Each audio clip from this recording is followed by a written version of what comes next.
नमस्कार, good morning. प्रखर GS के इस वीडियो सेशन में एक बार फिर आप सभी का स्वागत है।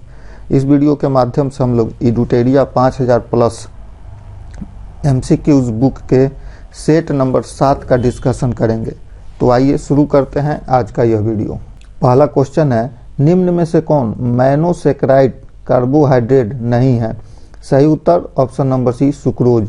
सुक्रोज मोनोसैकेराइड कार्बोहाइड्रेट नहीं होता है। बाकी ये तीन ग्लूकोज, फ्रक्टोज और ग्रेक्टोज मोनोसैकेराइड कार्बोहाइड्रेट्स होते हैं। नेक्स्ट क्वेश्चन है, किस शैली में प्रसिद्ध गया का विष्णुपद मंदिर बना है?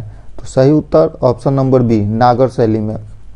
गया का विष्णुपद मंदिर नागर शैली में बना है। भारत में मंदिर निर्माण की 3 प्रथा प्रचलित है, बेसर शैली, द्रविड़ शैली और नागर शैली। नागर शैली में बने मंदिर अधिकतर उत्तर भारत में पाए जाते हैं। नेक्स्ट क्वेश्चन है, ऐहोल प्रशस्ति अभिलेख के रचयिता कौन है? सही उत्तर ऑप्शन नंबर डी, रवि कीर्ति। रवि कीर्ति ऐहोल अभिलेख के रचयिता हैं।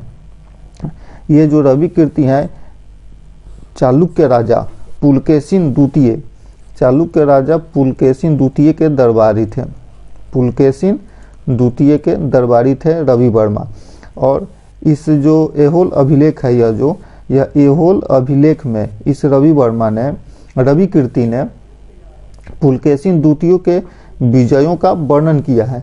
और इसी ऐहोल प्रशस्ति में रवि कीर्ति ने लिखा है कि पुलकेशिन द्वितीय ने हर्षवर्धन को पराजय की थी। नेक्स्ट क्वेश्चन है, सतलज और काली नदियों के बीच स्थित हिमालय के भाग को किस नाम से जाना जाता है? सही उत्तर option number d, Kumaon Himalaya. Sutlej और काली नदियों के बीच स्थित हिमालय को कुमाऊं हिमालय के नाम से जाना जाता है। जब पूरब से पश्चिम की ओर हिमालय के विभाजन करते हैं, या जो पूरब से पश्चिम की ओर नदियों के आधार पर हिमालय का विभाजन होता है, यह 4 प्रकार से होता है, 4 भागों में बांटा गया है। सिंधु और सतलज, सिंधु और सतलज के बीच में पंजाब हिमालय, सिंधु और सतलज के बीच में पंजाब हिमालय, सिंधु और सतलज के बीच में। उसके बाद से आता है सतलज और काली, सतलज और काली के बीच में कुमाऊं हिमालय। फिर काली और तीस्ता के बीच में नेपाल हिमालय, काली और तीस्ता के बीच में नेपाल हिमालय। और तीस्ता और दिहांग के बीच में असम हिमालय। नेक्स्ट क्वेश्चन है, द्वितीय प्रदूषक निम्नलिखित में से कौन सा है? सही उत्तर हो जाएगा option number A, smog. Smog द्वितीय प्रदूषक कहलाता है। द्वितीय प्रदूषक वैसा प्रदूषक होता है जो सीधे उत्सर्जन से नहीं होता है, बल्कि वातावरण में प्राथमिक प्रदूषकों या अन्य कारकों से मिलकर यह बना होता है द्वितीय प्रदूषक। और इन ऑप्शनों में स्मॉग द्वितीय प्रदूषक है। नेक्स्ट क्वेश्चन है, बंधुआ मजदूरी व्यवस्था का निराकरण संविधान के किस अनुच्छेद से संबंधित है? सही उत्तर ऑप्शन नंबर बी, अनुच्छेद 23 से संबंधित है बंधुआ मजदूरी का निराकरण। वहीं आर्टिकल 21 जीवन के अधिकार से संबंधित है। आर्टिकल 19 स्वतंत्रता का अधिकार। आर्टिकल 24 कारखानों में बालकों के काम करने पर रोक से संबंधित है। इस अनुच्छेद में 14 वर्ष तक के बालकों को कारखानों में काम करने पर रोक लगाया गया है। नेक्स्ट क्वेश्चन है, विद्युत धारिता का मात्रक क्या होता है? विद्युत धारिता का मात्रक होता है फैराडे। और यह फैराडे जो होता है कूलम्ब प्रति वोल्ट के बराबर होता है। नेक्स्ट क्वेश्चन है, यूरेनियम के रेडियोधर्मी विघटन का अंतिम उत्पाद है? सही उत्तर ऑप्शन नंबर ए, सीसा। भारत में बाघ परियोजना की शुरुआत कब की गई थी? तो भारत में बाघ परियोजना की शुरुआत की गई थी 1973 ईस्वी में। टाइगर प्रोजेक्ट टाइगर 1973 ईस्वी में शुरू की गई थी। और प्रोजेक्ट एलिफेंट 1992 ईस्वी में। प्रोजेक्ट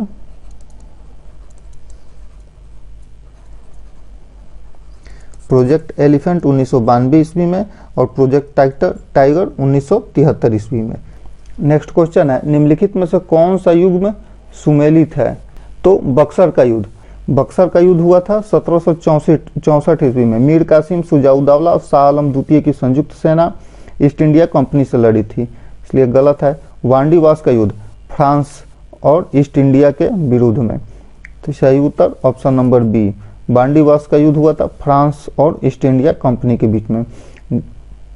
जालियांवाला का युद्ध डलहौजी और मराठे गलत है, और खेड़ा का युद्ध निजाम के विरुद्ध ईस्ट इंडिया कंपनी गलत है।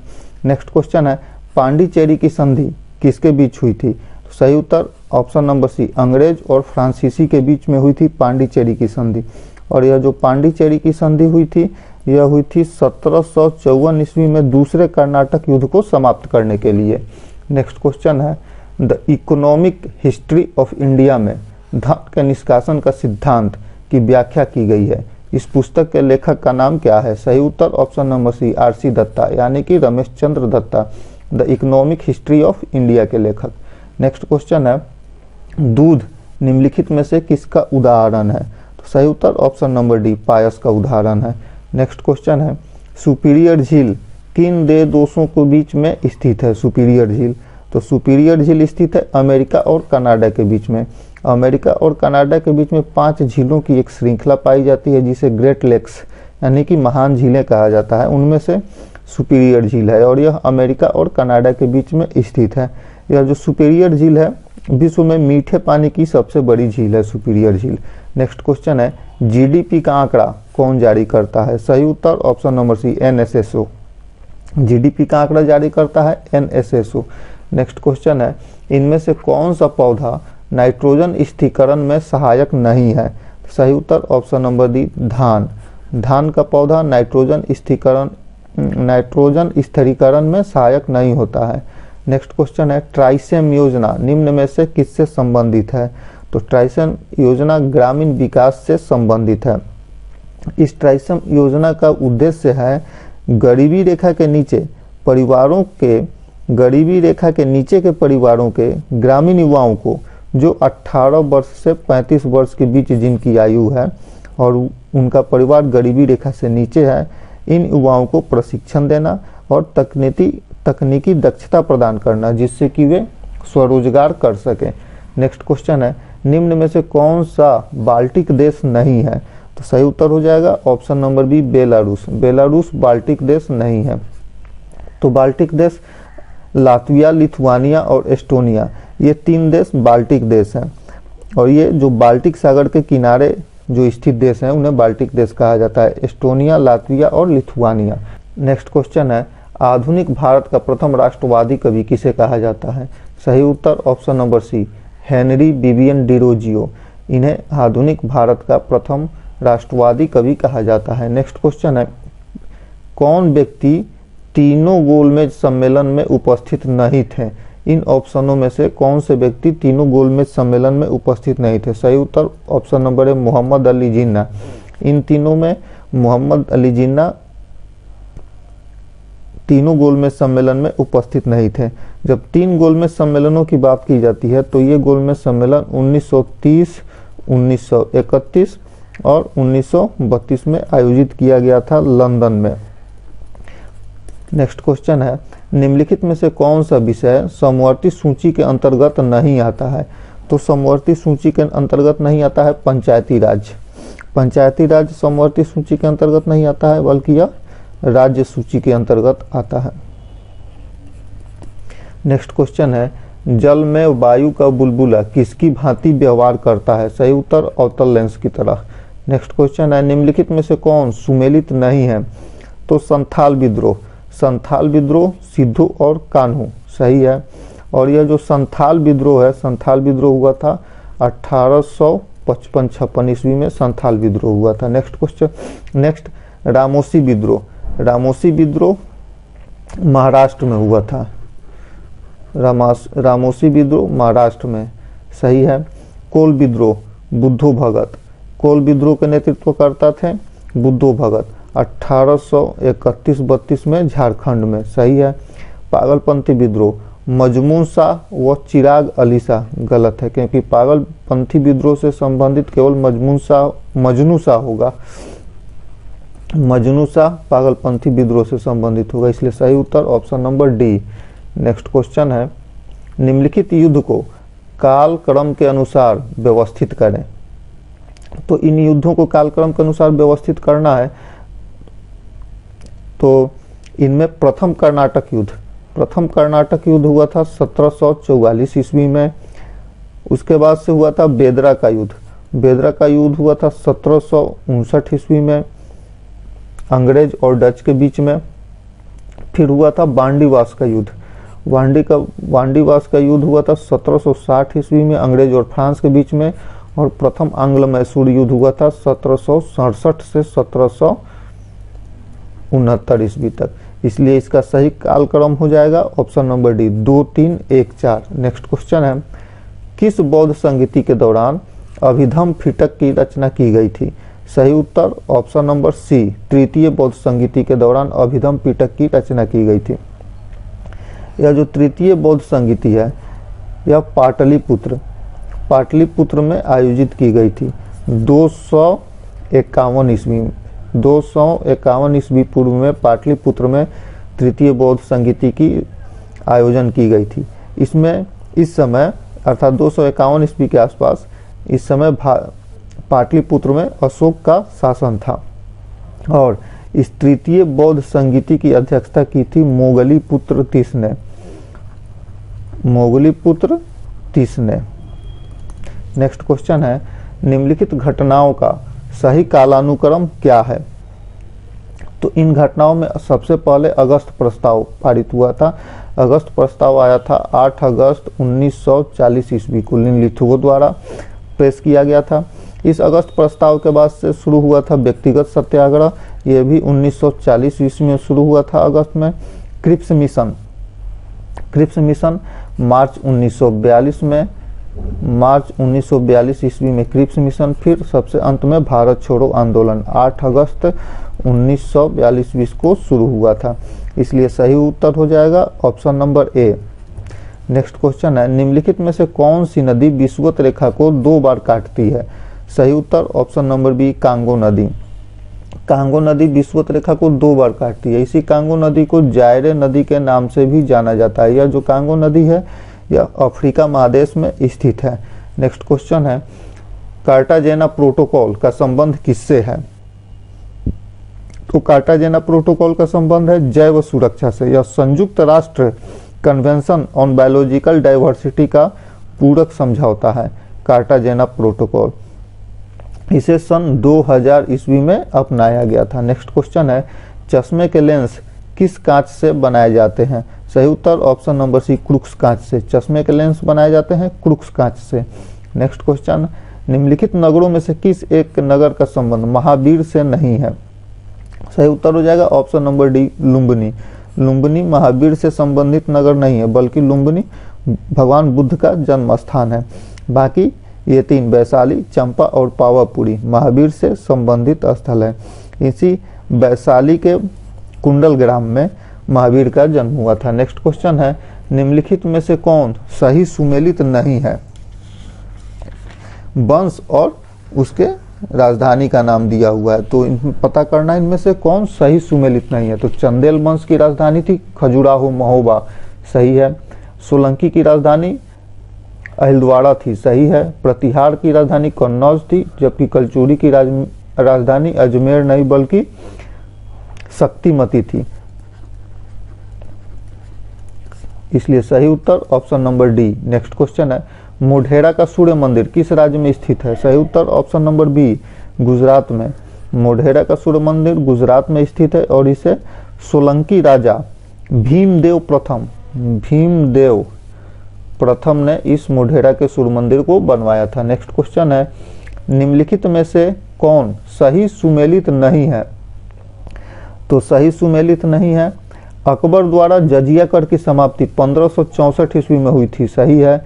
दीन ए इलाही यह अकबर द्वारा शुरू किया गया धर्म था, यह 1582 ईस्वी में शुरू किया गया था, सही है। महजरनामा 1578 गलत है, क्योंकि महजरनामा 1578 नहीं बल्कि 1579 ईस्वी में शुरू किया गया था। यह जो महजरनामा था अकबर ने सभी धार्मिक मामलों को अपने हाथों में लेने के लिए इसे जारी किया था, इसलिए ऑप्शन नंबर सी सही। और अकबर ने तीर्थ यात्रा कर की समाप्ति की थी 1563 ईस्वी में।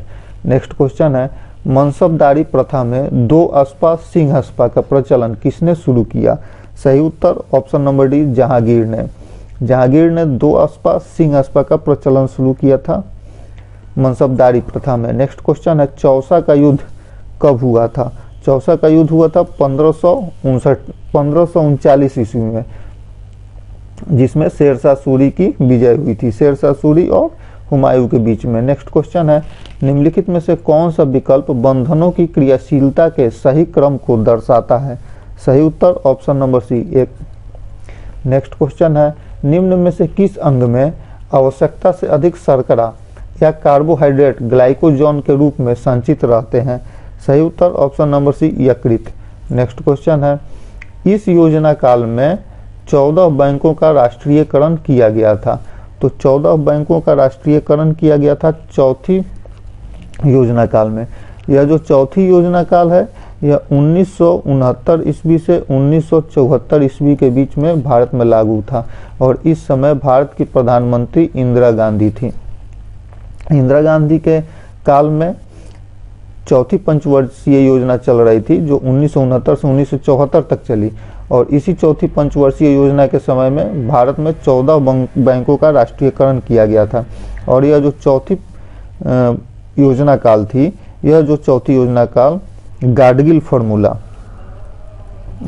फार्मूला पर आधारित था। नेक्स्ट क्वेश्चन है जिन वस्तुओं का उपयोग साथ साथ किया जाता है उन्हें क्या कहा जाता है? सही उत्तर ऑप्शन नंबर ए पूरक वस्तुएं। नेक्स्ट क्वेश्चन है भारतीय मानक रेखा किस राज्य से होकर नहीं गुजरती है?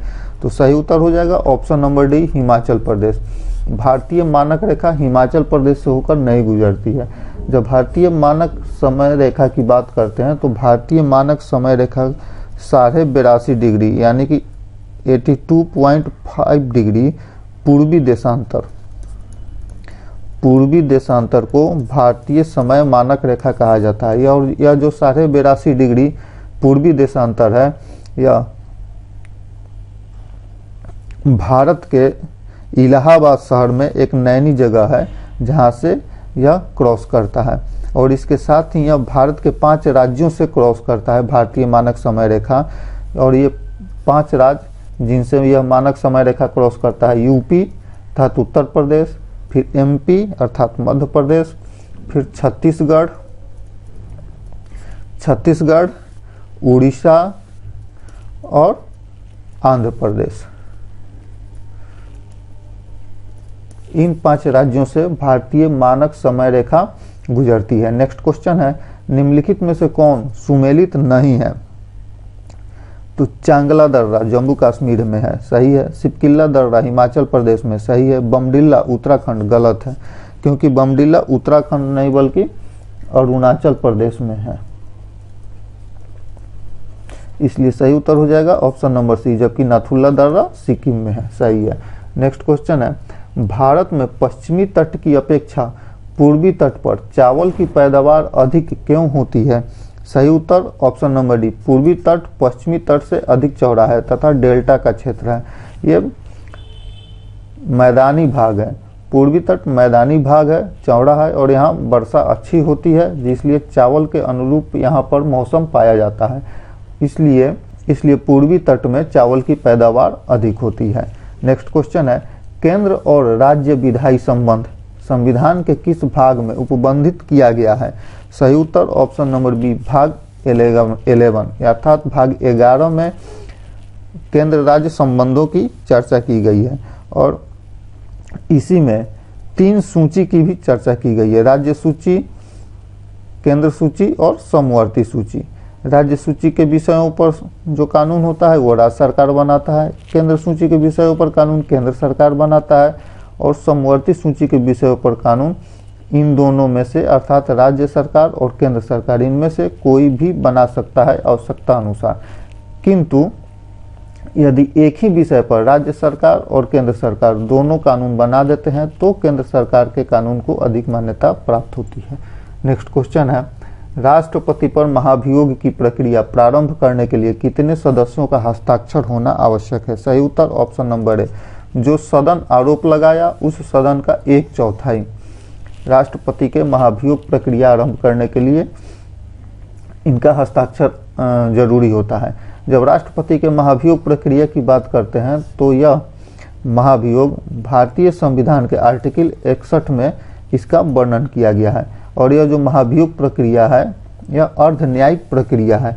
यह अर्धन्यायिक प्रक्रिया संसद के किसी भी सदन अर्थात लोकसभा और राज्यसभा इन दोनों में से कहीं भी 14 दिन पूर्व राष्ट्रपति को नोटिस देने के बाद से महाभियोग की प्रक्रिया शुरू की जाती है। और लोकसभा या राज्यसभा किसी भी दोनों में से किसी भी सभा में यह प्रक्रिया शुरू की जा सकती है। और जब आरोप लगाया जाता है तो उस सदन के 1/4 सदस्यों की सहमति आवश्यक होती है। नेक्स्ट क्वेश्चन है, निम्नलिखित में से किस परिस्थिति में संसद सदस्य की सदस्यता समाप्त हो जाती है? सही उत्तर, यदि वह सदन की अनुमति के बिना 60 दिन की अवधि से अधिक सदन के लिए बैठकों में अनुपस्थित रहता है। सही है। यदि उसे सदन द्वारा निष्कासित कर दिया जाता है। सही है। यदि न्यायालय उस चुनाव को अमान्य या शून्य घोषित कर दे। सही है। इसलिए सही उत्तर ऑप्शन नंबर डी, संसद की सदस्यता समाप्त हो जाती है। नेक्स्ट क्वेश्चन है, भारत के राष्ट्रपति को हटाया जा सकता है। तो भारत के राष्ट्रपति को हटाया जा सकता है भारत के संसद द्वारा महाभियोग लगाकर, जो आर्टिकल 61 में इसका वर्णन किया गया है। नेक्स्ट क्वेश्चन है, किस अनुच्छेद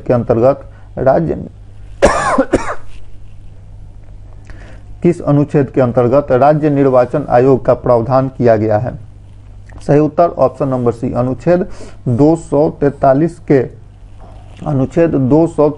के अंतर्गत राज्य निर्वाचन आयोग का प्रावधान किया गया है। नेक्स्ट क्वेश्चन है, किस संविधान संशोधन में पिछड़े वर्ग संबंधी आयोग का प्रावधान है? सही उत्तर 102वां संविधान संशोधन। 102वां संविधान संशोधन के अंतर्गत पिछड़ा वर्ग आयोग का प्रावधान किया गया है। Next question, history of the freedom movement in Bihar के लेखक K Datta. History of the freedom movement in Bihar के लेखक के दत्ता हैं। मानव विकास सूची निर्माण में निम्नलिखित में से कौन जुड़ा हुआ है? सही उत्तर option number d, Amartya Sen. Amartya Sen मानव विकास सूची निर्माण से संबंधित हैं। धन्यवाद।